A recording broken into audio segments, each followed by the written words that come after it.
তোমাদের রবকে সন্তুষ্ট করতে চাও, তাহলে তোমরা তোমাদের মা বাবাকে সন্তুষ্ট করো। মা বাবা যদি কোনো মানুষের কোনো সন্তানের প্রতি সন্তুষ্ট হয়ে যায়, রাসূল বলেন তাহলে ওই সন্তানের উপর তার রবও সন্তুষ্ট হয়ে যাবে। এই কারণে আল্লাহ তাআলার ইবাদতের পরেই পৃথিবীর মধ্যে সর্বপ্রথম যে সবথেকে দামি, যার সাথে সবথেকে ভালো ব্যবহার করতে হবে, তিনি হলেন আমাদের মা বাবা। কোন মানুষ যদি নামাজ, রোজা, হজ, যাকাত এই সমস্ত কিছু ইবাদত করার পরে যদি তার নিজের মা বাবার সাথে ভালো ব্যবহার না করে, তাহলে তার এই ইবাদত, এই নামাজ, রোজা তার কোনো কাজ আসবে না। এই কারণে আল্লাহ তাআলা কোরআনের মধ্যে যেখানে অর্ডার করেছেন রবের হুকুম মানো, ওয়া ইয আখাযনা ইয়া বানি ইসরাঈল লা তা'বুদুনা ইল্লাল্লাহ, আল্লাহ তাআলা যেখানে কোরআনের মধ্যে বলেছে রবের ইবাদত করো, এর পরবর্তীতে বলেছে সাথে সাথে তোমরা তোমাদের মা বাবার সাথে ভালো ব্যবহার করো। অর্থাৎ মা বাবার সাথে এমনকি উচ্চ আওয়াজে কথা বলা যাবে না। সব থেকে বেশি রাসূলের কাছে এক লোক এসে বলে, ইয়া রাসূলুল্লাহ, যে আমি সব থেকে পৃথিবীর মধ্যে যত মানুষ আছে, খেয়াল করে শোনেন, পৃথিবীর মধ্যে যত মানুষ আছে, আমার আত্মীয় স্বজনের মধ্যে যত মানুষ আছে, তার মধ্যে থেকে সব থেকে ভালো ব্যবহার আমি কার সাথে করবো? আমার আত্মীয় স্বজনের মধ্যে যত মানুষ আছে, সব থেকে আমি কার কাছে, সব থেকে কার সাথে আমি ভালো ব্যবহার করবো? নবী বলেন উম্মুক, তোমার মার সাথে। এরপরে রাসূল বলেন, ওই সাহাবী বলে এরপরে কার? সুম্মা আইয়ু। এরপরে রাসূল বলে উম্মুক, তোমার মার। দ্বিতীয়বার আবার পরে ওই সাহাবী বলে, ইয়া রাসূলুল্লাহ, তারপরে কার ইবাদত করব, তা কার খেদমত করব, কার সাথে ভালো ব্যবহার করব? নবী বলেন উম্মুক। একবার নয়, দুইবার নয়, তিনবার বলেছে যে তুমি তোমার মার খেদমত করবা, তুমি তোমার মার খেদমত করবা, তুমি তোমার মার খেদমত করবা। এরপরে যখন জিজ্ঞাসা করছে এরপরে কার সাথে ভালো ব্যবহার করবো, নবীজি বলেন আবুকা, তোমার বাবা। খেয়াল করে শুনেন, নবীজি এই মার সাথে তিনবার বলছে যে তোমার মার সাথে ভালো ব্যবহার করবা, আর বাবার কথা একবার বলছে। কেন বলছে? এটার একটা কারণ আছে, এর তিনটা কারণ।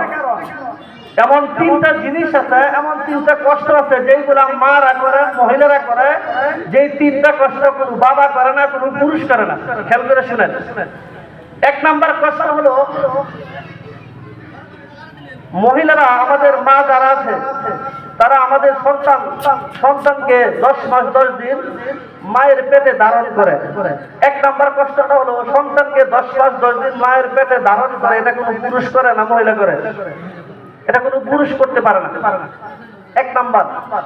দুই নাম্বার, সন্তান যখন পৃথিবীতে আসবে, সন্তান আসার সময় যখন যে কষ্ট হয়, যে বেদনা হয়, প্রসব বেদনা হয়, এই প্রসব বেদনা কোন একজন মহিলাই করে, কোন একজন মাই করে, কষ্ট পায়, পুরুষ করে না। 3 নাম্বার, মেয়েদের সন্তান জন্ম হওয়ার পরে 2 বছর থেকে 2.5 বছর দুধ পান করায়, কোন পুরুষ করে নাই। কোন পুরুষ করায়? মহিলাই করায়। এই 3টা অতিরিক্ত কষ্ট মা করে। রাসূল বলেন এই অতিরিক্ত 3টা কষ্ট করে, কোন পুরুষ করে নাই। এই কারণে তুমি তোমার মার সাথে সব থেকে ভালো ব্যবহার করবা। এই কারণে আল্লাহ তাআলা অর্ডার করেছেন, হুকুম করেছেন, ওয়াকাদা রাব্বুকা আল্লা তা'বুদু ইল্লা ইয়াহু ওয়া বিল ওয়ালিদাইনি ইহসানা। তোমরা আমি রবের ইবাদত করো, এরপরে তোমরা তোমাদের মা বাবার সাথে ভালো ব্যবহার করবে। সবথেকে ভালো ব্যবহারের যোগ্য, সবথেকে ভালো ব্যবহার পাওয়ার যোগ্য হলো আমাদের মা। বাবার সাথেও ভালো ব্যবহার করতে হবে। কিন্তু আল্লাহ রাসূল এটা বুঝাইছে যে 3টা কষ্ট অতিরিক্ত করে অবশ্যই ইনসানা। আল্লাহ তাআলা কোরআনে বলছে যে তোমরা তোমাদের সন্তান দুনিয়াতে যে কষ্ট হয়, কষ্টর পরে দুনিয়াতে আসার পরে মহিলারা আবার দুধ পান করায় 10 মাস 10 দিন, এই সমস্ত কষ্টগুলা, তিনটা কষ্ট 10 মাস 10 দিন গর্ভে ধারণ করে, এরপরে প্রসব বেদনা, এরপরে দুধ পান করা, এই 3টা কষ্ট একমাত্র মহিলারই করে। এই কারণে আমরা আমাদের মার সাথে, বাবার সাথে সব থেকে ভালো ব্যবহার করবো। এক সাহাবী বলে ওয়া ইন যালামাকা ইয়া রাসূলুল্লাহ, যদি কোনো মা বাবা কোনো সন্তানের উপর জুলুম করে, যদি কোনো মা বাবা সন্তানের উপর জুলুম করে, তাহলে কি তার সাথে ভালো ব্যবহার করতে হবে? খেয়াল করে শুনেন। এক সাহাবী বলেন, যদি কোনো মা বাবা তার সন্তানের উপর জুলুম করে, দুনিয়ার সব বাপ মা, সব মা বাবা তার সব সন্তানের সাথে ভালো ব্যবহার করে না। কিছু জুলুমগির বাপ মা আছে, ডাকাত বাপ মা আছে, সন্তানের উপর জুলুম অত্যাচার করে, তাহলে কি তার সাথে ভালো ব্যবহার করতে হবে? আল্লাহ রাসূল বলেন, হ্যাঁ অবশ্যই। যদি কোনো মা বাবা সন্তানের উপর জুলুম করে, খারাপ ব্যবহার করে, খারাপ আচরণ করে, তারপরে তুমি সন্তান মা বাবার সাথে ভালো ব্যবহার করতে হবে। যদি তোমার উপর জুলুম করে থাকে, কিয়ামতের মাঠে তোমার মা বাবাকে জিজ্ঞাসা করা হবে, জুলুমের বিচার করা হবে। কিন্তু যদি মা বাবা জুলুম করার কারণে তুমি যদি মা বাবাকে জুলুম করো, তাহলে তোমার মা বাবার বদদোয়া, তুমি যত ইবাদতকারী হও না কেন, তুমি যত রোজাকারী হও না কেন, হজকারী হও না কেন, তোমার সমস্ত হজ রোজা সমস্ত কিছু বাতিল হয়ে যাবে। আপনারা জানেন যে একজন বুজুর্গ ছিল, তিনি নামাজে দাঁড়াইছিল, নফল নামাজে। মা ডাক দিয়েছিল, আসনি, দরজার মাঝে টুকা দিয়েছিল। খেয়াল করে শোনেন, 3 বার ডাক দিয়েছিল। ওই লোক, ওই বুজুর্গ নামাজে থাকার কারণে মার ডাকে সাড়া দিতে পারে না। এই খেয়াল করে শোনেন, একজন বুজুর্গ নামাজে ছিল, নফল নামাজে ছিল, তার মা তাকে ডাক দিছিল যে বাবা আমার কথা শুনে যাও, কিন্তু নামাজে থাকার কারণে মা ডাকে সাড়া দিতে পারে নাই। এই কারণে মা কষ্ট পাইছে। কষ্ট পাওয়ার কারণে বলছিল যে তোকে যেন বেশ্যা মহিলা না দেখায় মৃত্যু না দেয়, তোকে যেন বেশ্যা মহিলা না দেখায় মৃত্যু না দেয়। নফল নামাজে ছিল। ফরজ নামাজে থাকলে আবার মা ডাক দিলে আবার নামাজ ছাড়া দৌড় মারেন না। মা যদি, সন্তান যদি ফরজ নামাজে থাকে আর মা ডাক দেয়, তাহলে নামাজ ছাড়া লাগবে না। যদি নফল নামাজে থাকে, তাহলে আপনি মার ডাকে সাড়া দিবেন। মার ডাকটা অনেক গুরুত্বপূর্ণ। শেষ পর্যন্ত ওই বুজুর্গকে একটা জিনাকারীর তুহমত লাগাইছিল, আপনারা শুনছেন। একটা মহিলাকে বলা হয়েছিল যে এই বুজুর্গকে বলবা, সন্তান যে হয়েছে সন্তানটা ওই বুজুর্গ হলো সন্তানের বাবা। এই কথা বলছিল এলাকার মানুষ। এক ব্যবসা মহিলাকে টাকা দিয়ে বলছিল যে তুমি বলবা যে এই বুজুর্গ হলো ওই সন্তানের বাবা।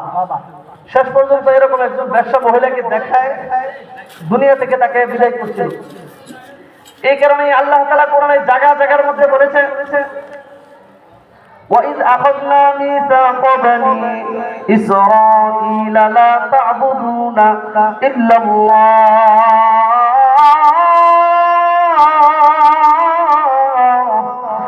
আল্লাহ তাআলা জায়গার মধ্যে বলেছে, যেখানে রবের ইবাদত করো বলেছে, সেখানে পরবর্তীতে বলেছে যে তোমরা তোমাদের মা বাবার সাথে খেদমত করো, মা বাবার সাথে ভালো ব্যবহার যদি না করো, আর যদি তুমি নামাজ রোজা করে কপালকে কালো করে ফেলাও, হজ করতে করতে জীবন শেষ করে ফেলাও, জীবনে 100 বার 200 বার 300 বার হজ করো, এরপরে যদি মা বাবা তোমার উপর অসন্তুষ্ট থাকে, তাহলে তোমার এই নামাজ রোজা হজ যাকাত তোমাকে জান্নাতে নিতে পারবে না। একটা হাদিসের মধ্যে আছে, আল জান্নাতু তাহতা আকদামিল উম্মাহাত, যে তোমরা তোমাদের জান্নাতকে মায়ের পায়ে তালাশ করো, পায়ের নিচে তালাশ করো। তোমরা তোমাদের জান্নাতকে মায়ের পায়ের নিচে তালাশ করো, এর মানে মায়ের পায়ের নিচে কি জান্নাত থাকেনি? আচ্ছা, আপনারা যদি বাড়িতে গিয়া এই কথা শোনার পরে যে হুজুর বলছে মায়ের পায়ের নিচে জান্নাত পাওয়া যায়, এখন যদি আপনি বাড়িতে গিয়া বলেন যে মা তোমার পায়ের নিচে নাকি জান্নাত কি পাওয়া যাবে? মায়ের পায়ের নিচে বাড়িতে গিয়ে কি জান্নাত পাবে? এই কথার অর্থ কি? অর্থাৎ তুমি যদি মাকে সন্তুষ্ট করতে পারো, বাবাকে সন্তুষ্ট করতে পারো, মা বাবার সাথে ভালো ব্যবহার করে যদি তাদেরকে সন্তুষ্ট করতে পারো, মা বাবা যদি সন্তুষ্ট হয়ে যায়, তাহলে মা বাবার সন্তুষ্টির কারণে রব সন্তুষ্ট হয়ে যাবে। আর যদি রব সন্তুষ্ট হয়ে যায়, তাহলে তোমাকে জান্নাত দান করে দিবে। সুবহানাল্লাহ। আমাদের উদ্দেশ্য হলো রবকে সন্তুষ্ট করা। যে কাজ করলে আমাদের মালিক সন্তুষ্ট হবে, রব সন্তুষ্ট হবে, সেই কাজে আমাদেরকে করতে হবে। নামাজ পড়ি রবকে সন্তুষ্ট করার জন্য, রোজা রাখি রবকে সন্তুষ্ট করার জন্য, হজ করি রবকে সন্তুষ্ট করার জন্য। কথা বলেন, এইগুলো আমরা ইবাদত করি, শীতের মধ্যে কষ্ট করি, ফজর নামাজে কষ্ট হয়, তারপরে রবকে ভয় করি, নামাজে উঠতে মনে চাই না, তারপরে রবকে ভয় করি। রবকে ভয় করার কারণে অজু কষ্ট মনে করি না, অজু করি শীতের মধ্যে ঠান্ডা পানি দিয়া। এরপর অজু করে রবকে সন্তুষ্টের জন্য মসজিদে চলে যাই, কোন শীত লাগে ঠান্ডা লাগে, এরপর মসজিদে চলে যায় রবকে সন্তুষ্ট করার উদ্দেশ্যে। আল্লাহ তাআলা বলেন, আমি রবকে সন্তুষ্ট যদি করতে চাও তাহলে তোমরা তোমাদের মা বাবাকে সন্তুষ্ট করে নাও। মা বাবা সন্তুষ্ট হয়ে গেলে আমি রব সন্তুষ্ট হয়ে যাব। এই কারণে আমাদের অনেক এরকম লোক আছে, ঠিক নামাজ পড়ে, রোজা রাখে, হজ করে, সমস্ত কিছু করে, কিন্তু মা বাবার সাথে ভালো ব্যবহারটা করতে পারে না। এক সাহাবী বলে, ইয়া রাসূলুল্লাহ, আমি জিহাদে যাব, আমি জিহাদে যাব, ইয়া রাসূলুল্লাহ, আমি জিহাদে যাইতে চাই। নবী বলেন, তোমার মা কি জীবিত আছেনি? জি ইয়া রাসূলুল্লাহ, আমার মা জীবিত আছে। তাহলে তুমি তোমার মার কাছে চলে যাও, মার ইবাদত করো। রবি বলে, ওই সাহাবী বলে, ইয়া রাসূলুল্লাহ, আমি জিহাদে যাব, যদি তোমার মা জীবিত থাকে, যদি তোমার মা জীবিত থাকে তাহলে তোমার মার খেদমতে লেগে যাও। মার যদি খেদমতে করো, মার খেদমতের কারণে যদি তুমি জিহাদে যাইতে না পারো, মার খেদমত করার কারণে জিহাদে না যাইতে পারো, জিহাদের সব তুমি পেয়ে যাইবা। সুবহানাল্লাহ। এই কারণে আমাদের জান্নাত আমাদের বাড়িতেই আছে, আমাদের ঘরেতেই আছে। কিন্তু আমরা কি করি? বেশিরভাগ মানুষই অভিযোগ, বেশিরভাগ বাপ মার অভিযোগ, আমার ছেলে আমার কথা শুনে না, আমার ছেলে আমার উল্টা করে। আমি বলি এদিকে যাও, ছেলে ওইদিকে যা। ছেলে যদি মা বলে ছেলে ডান দিকে যাও, ছেলে বাম দিকে যায়। এর কিছু কারণ আছে। প্রত্যেকটা সন্তান ভালো হওয়ার পিছনে মা বাবার কিছু হক আছে, মা বাবার কিছু দায়িত্ব আছে। এই দায়িত্বগুলো যদি মা বাবা সন্তানের উপর আদায় করত ছোট্টকালে, তাহলে অবশ্যই সন্তান বড় হয়ে মা বাবার কথা শুনতো। মা বাবার কিছু হক আছে, জন্মের পরে কিছু হক আছে। সময় তো কম, এই কারণে সবগুলা হকের কথা বলা যাবে না। যদি কোনো বাপ মা সন্তান জন্মের পরে 12টা হক আদায় করে, যদি কোনো বাপ মা সন্তান জন্মের পরে 12টা হক আদায় করে, সন্তানের 12টা হক, কয়টা হক বলেন? সন্তানের 12টা হক। এই 12টা হক যদি কোনো সন্তানকে কোনো বাপ মা আদায় করে, অবশ্যই এই সন্তান তার বাপ মার কথা শুনতে বাধ্য হবে। 1 নাম্বার হক হবে, দুনিয়াতে যখন সন্তান জন্ম হবে, ছেলে হোক অথবা মেয়ে হোক, ছেলে হোক অথবা মেয়ে হোক, 1 নাম্বার হক, ছেলের অথবা মেয়ের তার ডান কানে আযান দিতে হবে। ডান কানে কি দিতে হবে? ডান কানে কি দিতে হবে? আযান দিতে হবে। ছেলে হোক অথবা মেয়ে হোক, যেই হোক না কেন, ডান কানে আযান দিতে হবে, বাম কানে ইকামত দিতে হবে। কিন্তু আমাদের সমাজের মধ্যে ছেলে হইলে খুশি, আযান দাও, মিষ্টি আনো, মেয়ে হইলে চেহারা কালো হয়ে যায়। ঠিক নেই? আপনি যদি বলেন ঠিক না, কিন্তু আল্লাহ বলেন, وَإِذَا بُشِّرَ أَحَدُهُم بِالْأُنثَىٰ ظَلَّ وَجْهُهُ مُسْوَدًّا وَهُوَ كَظِيمٌ।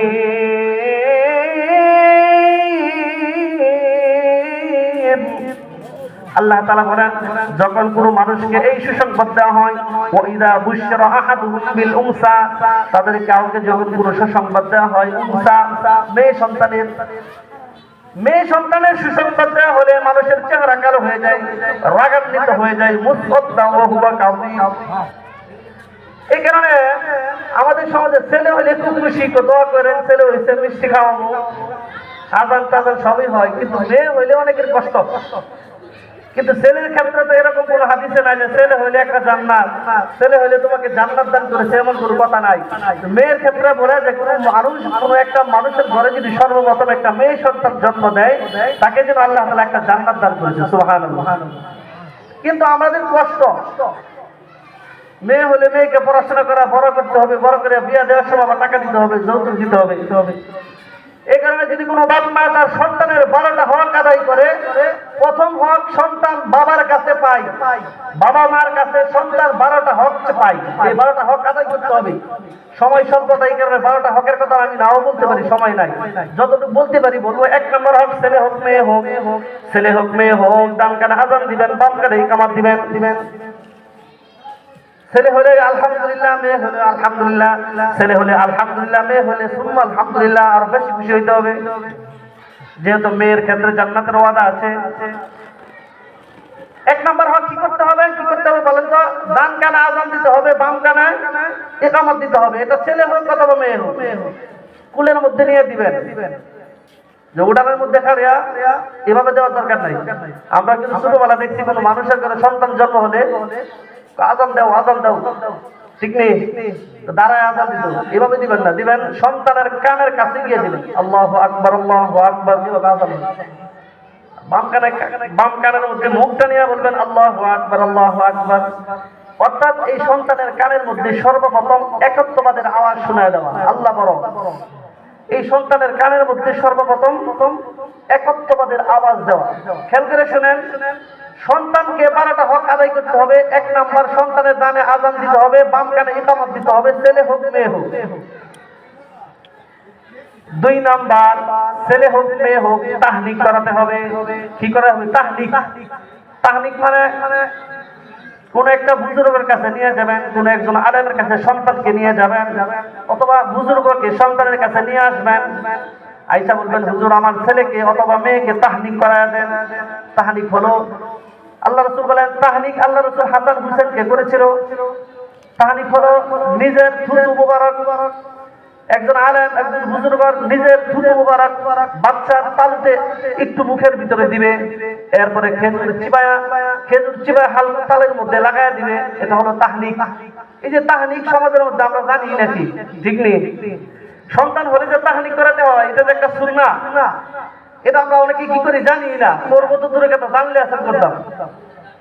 এটা করবো, কোন একজন হুজুরের কাছে যাব। 3 নম্বর হক,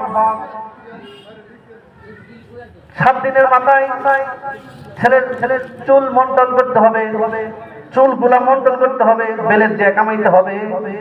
এরপরে চুলগুলা ওজন করতে হবে, বাইনার দোকানে গিয়া একটা রূপা পরিমাণ চুলের যে ওজন হয় এটা বেশি হয় না, একেবারে অল্প হয়। শুকায়া চুলগুলা ওজন করবেন, ওজন পরিমাণ রূপা আপনি দান সৎকার করে দিবেন। গরিবকে কি করবেন?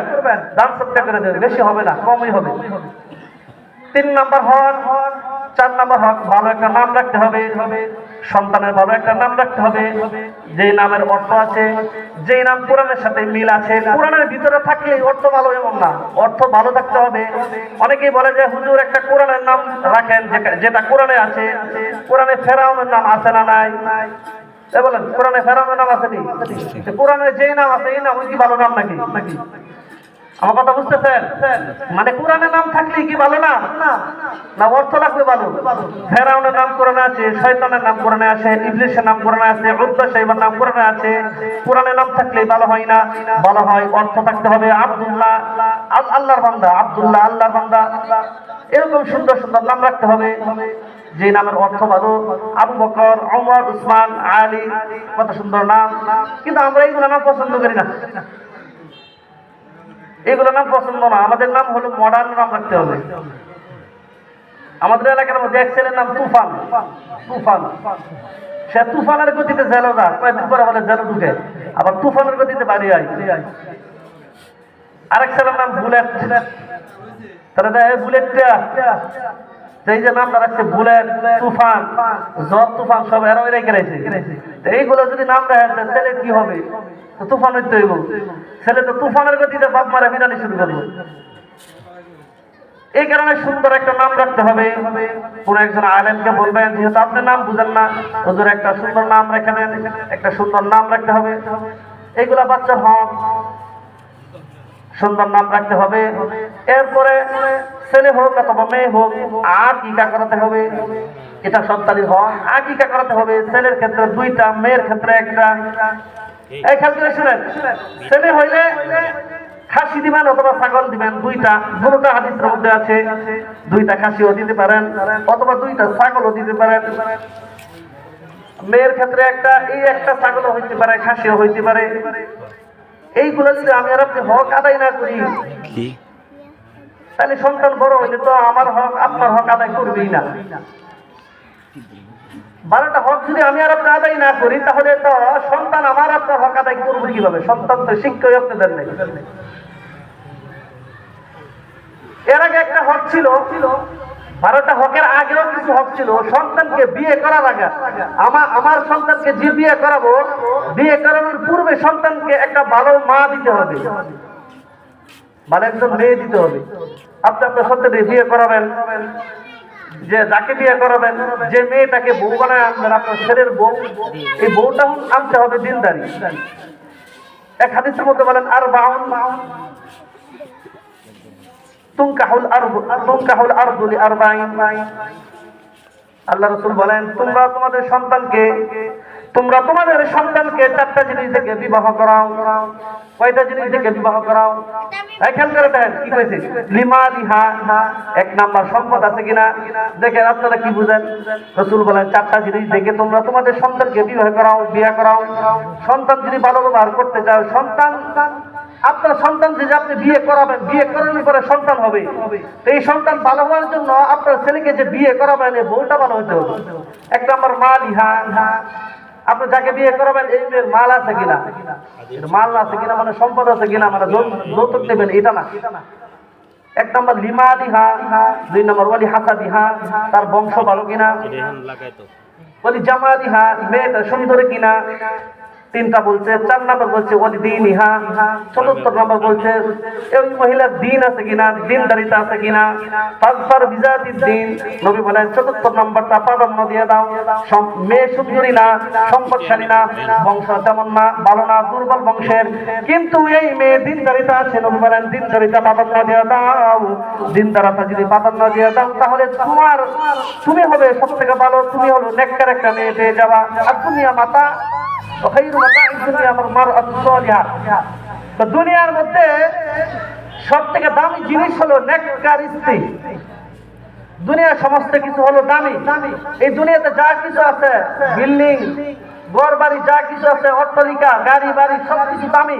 নবী বলেন এর মধ্যে থেকে সব থেকে দামি হলো নেককার স্ত্রী। সবার স্ত্রী আছে, যারা বিয়ে করেছে সবার বউ আছে বাড়িতে। বউ যদি ভালো হয়, নেককারিনী হয়, তাহলে আমার আপনার ঘরটা ওই জান্নাত হয়ে যাবে। কিন্তু আমার আপনার ঘরটা যদি আমার বউ, আমার স্ত্রী যদি বদকার হয়, গুনাহগার হয়, তাহলে আমার ঘরটা জাহান্নামের হয়ে যায়, জাহান্নামের মতন হয়ে যায়। এই কারণে নবী বলেন তুমি দিনদারিতা প্রাধান্য দাও। আমি আমার ছেলেকে বিয়ে করাবো, আপনি আপনার ছেলেকে বিয়ে করাবেন। যৌতুক চান না, দিনদারিতা দেখেন। লিমালিহা মানে সম্পদ আছে কিনা, এটা মানে যৌতুক না। সম্পদ থাকলে ভালো। যদি কোনো মেয়ের সম্পদ থাকে, মেয়ে সুন্দরী হয়, বংশ ভালো, দিনদারিতা আছে, তাহলে তো নূরুন আলা নূর, এটা তো সবথেকে ভালো। যদি সম্পদ না থাকে, মেয়ের যদি সম্পদ না থাকে, সুন্দরী তেমন না, কিন্তু মেয়েটার দিনদারিতা ভালো, দিনের ভিতরে থাকে, পর্দা করে, দিনের প্রত্যেকটা কাজ দিনের ভিতরে করে, তাহলে এই মেয়েকে বিয়ে করা। কিন্তু আমরা কি করি, সুন্দরী দেখি, মেয়ের চামড়া সুন্দর, এলাকার দেখাইতে হবে তো কি বউ আনছে।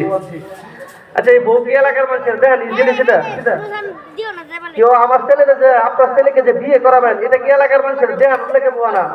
চামড়া সুন্দর একটা বউ আনা এলাকার মানুষের দেখায়।